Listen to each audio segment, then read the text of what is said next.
Get a referral from somebody, I'd say 99% of the time that person will come onto the best of. Yeah, of all the people we say, I reckon probably 80% give us referrals. So, a great referral for me was standing up at a BNI meeting and asking if anybody knew of any great plumbers. We have a service departments company within my BNI chapter. He gave me a referral to a plumber, met with the plumber, he's signed on to the site. He in turn gave me a referral into a drainage company and into a building maintenance company.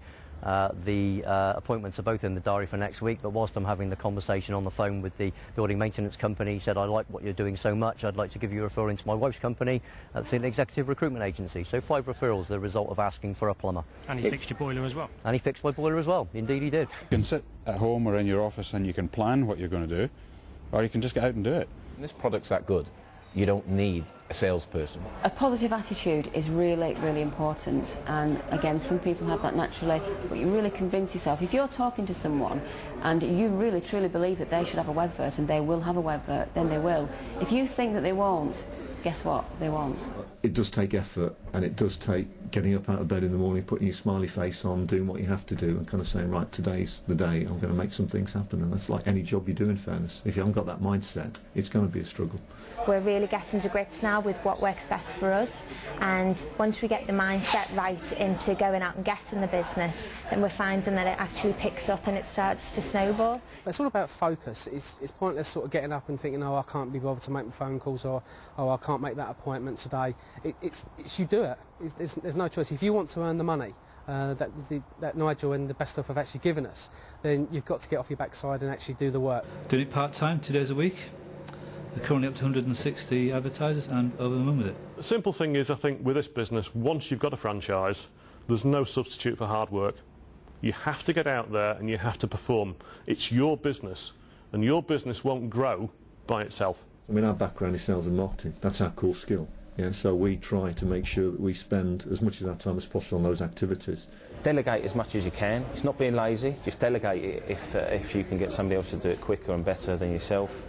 The critical thing about this business that I've found is time. There's never enough time, and you've got to extract as much from all the hours of the day. So I tell the potential customers that I am a salesman for them as well, because when I'm out there talking to potential businesses, potential customers, I'll also say, oh, do you know such and such a business? I think you two can really work together. Whether or not it's a supplier-customer relationship or, you know, whatever, and I do that, and I find that really, really helps in selling the product. If you explain this product right, it sells itself.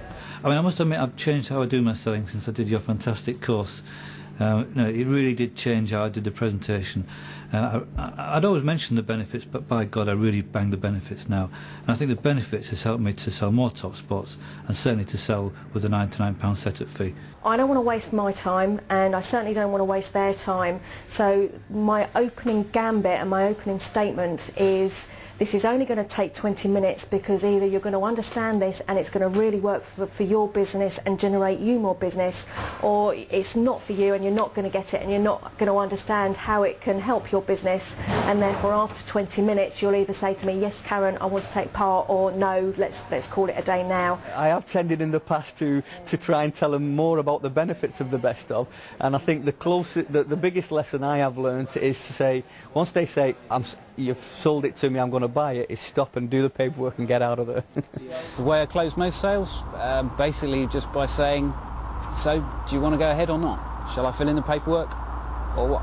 Words that I use sometimes, I say, and do you know what? We take the pain out of the process. And they look at me and say, what do you mean? It's a totally pain-free process for you, because if you've got a brochure or a website, I write all the ad for you. I do all of this, do the logos, and at that moment, the relief on their face when they say, oh, brilliant, that's what I want. People like to deal with people, and I make a great play of the fact that I'm a local person. I don't take a laptop with me. There's no magic to it. There's no special formula. It's just saying, do you want to come on the site? Just asking for it. If you don't ask, you're not going to get. And get them to, when you're going for the prices, get them to agree the prices with you. That's a good price, isn't it? Confident. Look them in the eye. You've got a fantastic product. You've gone through the features. You've gone through the benefits. You've got testimonials. You can show them some organics. Don't undersell it. go for the £30 spot and put your set-up fee to £99 because I think it actually helps to sell it. We're getting great testimonials from people who are getting business. I tend to do is I just sit there and I've explained, I haven't mentioned money at all, so I just explain the whole thing, and then I say, show them basically a page with the 3 different spots on it, and say, well, do you want to be there, there, or there? And they make their own mind up. It comes down to their budget, whether they want to pay for it or not. I think what happens over time is you get a bit more relaxed doing it, frankly, and that helps. Frankly, you just get better at it. More than once, I have been offered big money to take on, for somebody to come on top spot when the top spot's already been taken.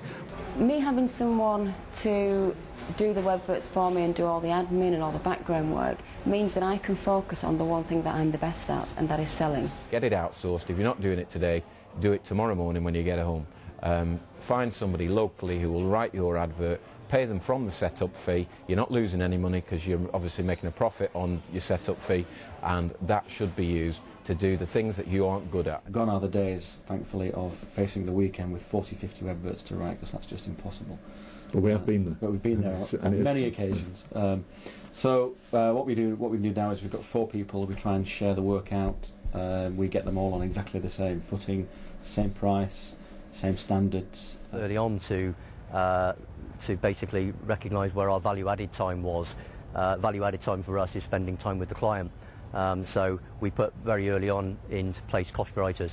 So copywriters write all of our webverts for us. The benefits certainly to my business of outsourcing writing or copywriting the adverts it frees me up a lot of time in order for me to go out and just get my face known more and to get more sales as a Running this website on my own means that I have to try and make as much use of external help as I can. So I actually outsource my webwork writing now because I've got about 300 webverts on my site. I can't actually keep up with doing that work myself. I did about 2 or 3 within the first week or 2 of setting my business up, and I immediately realised that I did not want to be sitting there scratching my head trying to write copy at 12 o'clock at night. So and copywriters are better at it as well. No, a damn sight better at it, yeah, no doubt about that. For example, in maximising revenue per client, I've got one client who's paying me £130 a month. Our turnover in 3 months is close on £70,000. And I've got another client who's paying me £200 a month. And it's all about your delivery. Basically, you are valuing your product, it's a fantastic product, you're valuing your service, and you don't make a big thing about it being £97. I belong to a BNI.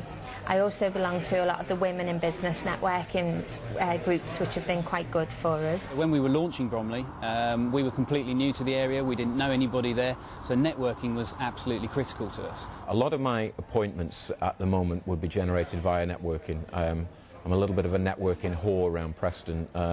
If there's a networking do, I'm at it. I launched the Richmond Borough site in November 2005, and I didn't actually know anyone in the area, so I really had to start from scratch in terms of trying to network. So I joined every single networking organisation I could think of, BNI, the Chamber of Commerce, and went to every event, became a Uber networker, if you like, and that really helped me establish my site. I'd say I've got half my client base through networking. Basically found every single group we could in the area and went in and talked to them and went and saw them and got up 3 times a week for breakfast, and it was awful. But that's what we had to do to make sure we got in front of enough people to sign up, you know, as many as we wanted to by the time that the site launched. I'm a member of BNI networking group, and also BRE.